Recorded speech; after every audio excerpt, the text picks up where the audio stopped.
આયા કોઈ પણ વેપારી કોઈ પણ ઘરાક આવી કચરો નાખીએ તો અમારે જોડે ભરવાનું તમારે જોડે ભરવાનું એવી રીતના ન કરજો દુકાન તમારી દુકાન પાછી એ દુકાન પાછી નથી ભાઈ અંદર કસ્ટમર સમજાવ 5 વર્ષનો બાળક કોઈ નથી 5 વર્ષનું ખાવાનું હોય કે ભાઈ એક પત્તર મંદીનો માહોલ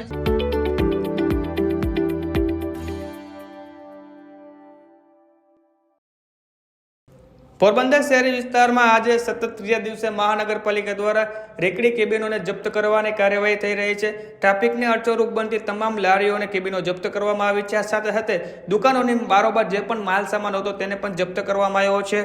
પોરબંદરના એસપીબી રોડ ઉપર આ કામગીરી થઈ રહી હતી ત્યારે ધંધાર્થીઓ અને પોલીસ અને મહાનગરપાલિકા આમને સામને પણ આવી ગઈ હતી. તો બીજી તરફ શહેરના કેદારેશ્વર રોડ ઉપર પણ દુકાનોની બહાર જ્યાં પણ કચરો નાખ્યો હતો કચરોને લઈને વેપારીઓને દંડ ફટકારવામાં આવતા વેપારીઓ અને મહાનગરપાલિકા આમને સામને થઈ ગઈ હતી.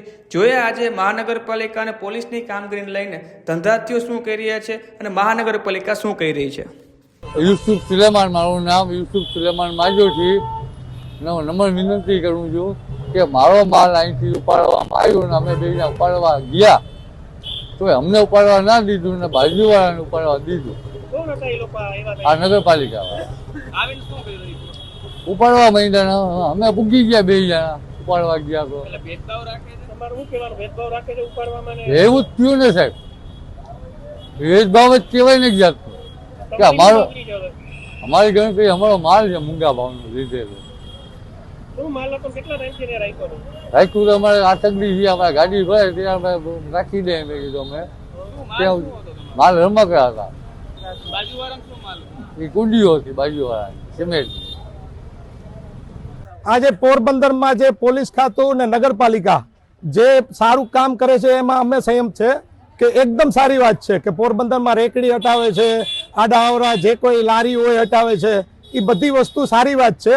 આજે પોરબંદરમાં અમારી સામાન્ય દુકાનમાંથી કે અમારી દુકાનમાંથી કોઈ નાનકડો બાળક એક 5 રૂપિયાની વેફરનું પડીકું બાળને ઘા કરે છે તો એના ઉપર તમે વેપારી ઉપર ફાઇન કરો છો. હવે એ ભાઈ છે, નાનો બાળક છે, એના બાપા આજીજી કરે છે, એ માફી માગે છે, છતાં તમે દુકાનવાળાને પકડી ને ફાઇન કરો તો આવી વ્યવસ્થા જો તમે જાળવો તમે રાજી છે. આના માટે તમારે બંગડી બજારમાં ચોખ્ખાઈ રાખવી પડશે ને માણસો રાખવા પડશે ને 8 દિવસની વોર્નિંગ આપવી પડશે કે તમે લોકો કોઈ વેફર ફેંકશો તો વ્યક્તિ ઉપર જ ફાઇન થશે. કોઈ પાનની પિચકારી મારે તો એ પાનની પિચકારી મારે છે, એના ઉપર વ્યવસ્થા રાખો, એના ઉપર 5000 રૂપિયા ફાઇન કરો, અમે હેપી છે. પણ નાનકડું બાળક આવી ને બહાર ઘા કરી જાય એના ઉપર થાય છે, ખોટું થાય છે. પોરબંદર મહાનગરપાલિકા અને સ્થાનિક પોલીસના સહયોગથી અમુક રસ્તાઓ ઉપર કે જ્યાં થોડીક અડચણરૂપ હતી તેથી છેલ્લા 2 દિવસથી ત્યાં લારી ગલ્લા રેકડીઓ હટાવવાની કામગીરી શરૂ થઈ છે. SVP road, MG road, Sudama Mandir, Bangdi બજાર ત્યાંથી જે નડતરરૂપ હતી જાહેર રસ્તા ઉપર અને અવર જવરમાં એમની રેકડીઓ હટાવી દીધી છે.